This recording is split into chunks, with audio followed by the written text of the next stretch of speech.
Alright, I'd just like to ask this question to Daniel Romano, since apparently the fucking creepy old dinosaur has been floating around Steve and Damien's posts and videos recently, just accosting them constantly about stupid BS. And I also want to address the fact that Mike Mattis has apparently returned from the fucking graveyard of irrelevant dumb shit nonsense to constantly scream about his image being out there despite the fact that he had no compunction whatsoever to openly relay his views to people when he thought they were on his side, even going so far as to attach his own social media and legal name to his own account. And then for some reason it's like, "You're violating my privacy." It's not really violating your privacy if you're so fucking stupid.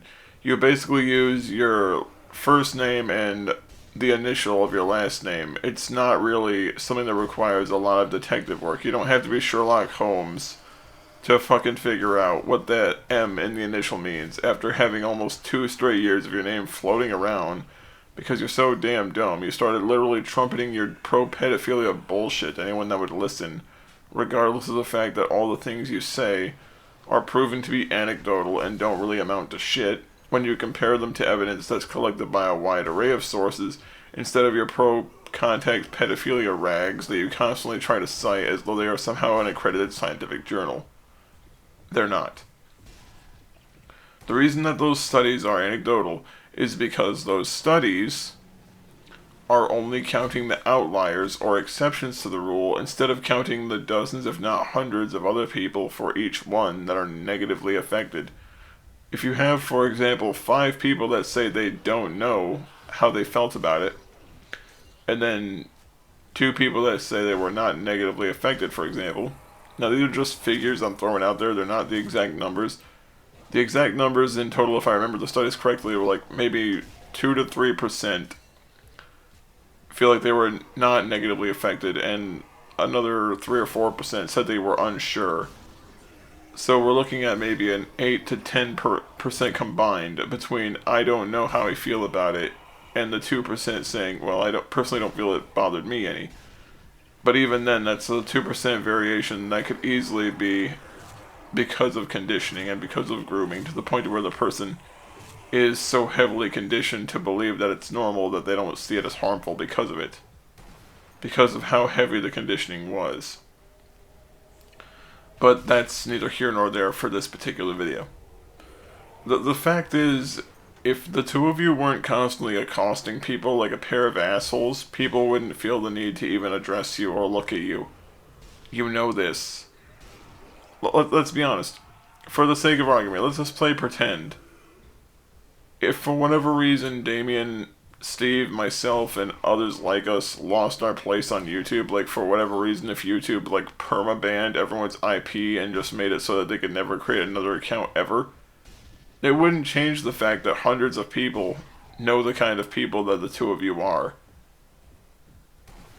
Like, one of you is known for being a creep that was more or less essaying his sister as a child, and more or less has to convince himself that what he did is okay, when, speaking as an older brother, the thought of that happening to any of my sisters disgusts and horrifies me, and I can't even bear the thought of anyone going through that, let alone someone being a victim of it on account of their older sibling, who is supposed to love them, protect them, and offer them sage advice, if need be.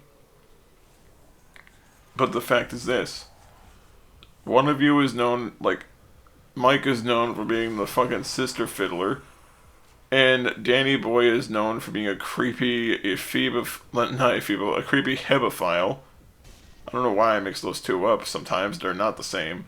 A creepy hebephile who more or less threw away his wife the moment she was 22, because, you know, a beautiful, full-developed woman that's in her early 20s is somehow considered to be a dried-up old hag in the mind of Daniel the Crazy Dinosaur Carney Romanos.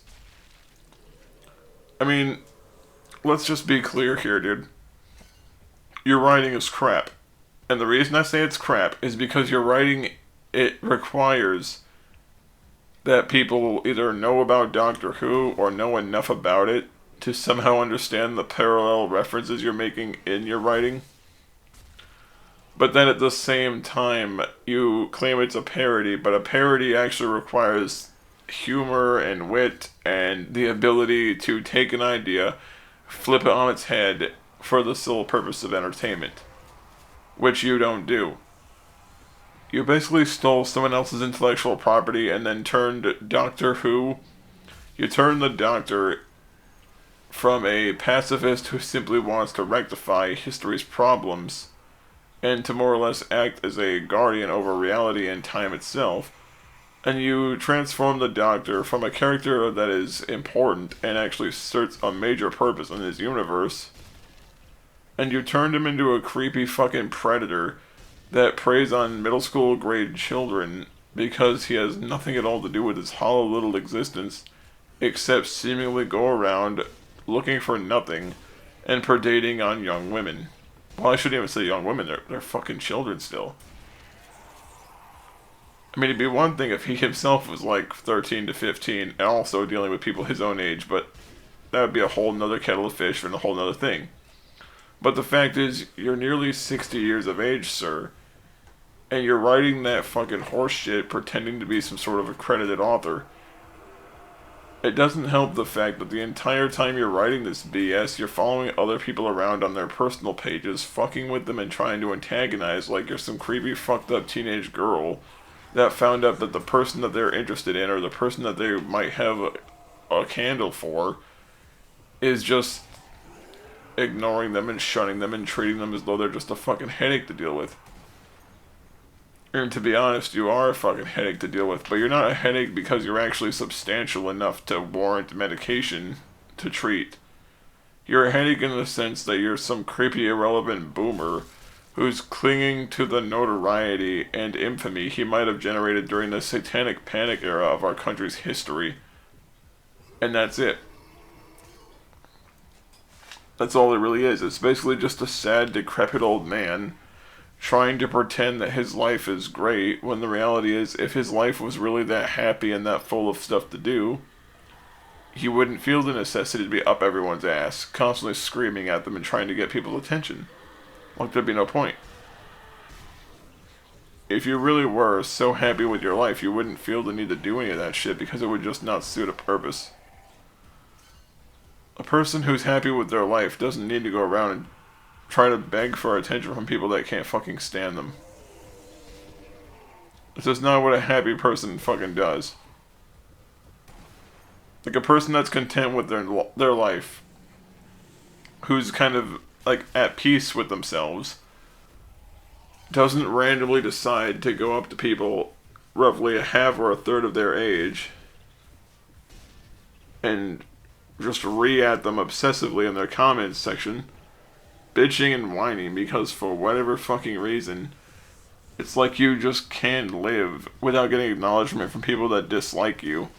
Which is really fucking confusing because normally when a person maintains any sort of presence, they want to minimize the annoying bullshit they have to put up with instead of actively welcoming it with open arms, like an idiot, screaming at people. Because apparently you have like the fucking incredibly dumbass the mindset of any publicity is good publicity, even if it's not really publicity. I mean, here's the thing. Harassing a bunch of 20-somethings or people in their early 30s on the internet is not going to build you any fanfare. You're not going to turn into this well-accredited, beloved public figure of the science fiction, like the science fiction writing, or the science fiction writing guilds on the internet. You're not going to become this way. You're not going to be some hero of the people who just wants to write an independent story. You won't. You just become another whiny pissant that's trying way too hard to get attention from people who would choose not to acknowledge your existence. I'm just gonna say something else before I get ready to wrap this shit all up, okay? The way you treated your wife, you basically just threw her out when she was too old because apparently 22 is too old for some reason, is disgusting. You claim to be a devout religious believer yourself, but then you don't even hold true to your own beliefs when it comes down to how someone treats their spouse. Because you literally discarded her like a used condom when she was too old. And then for some reason you want to act like you have a right to judge anyone else. Fuck off.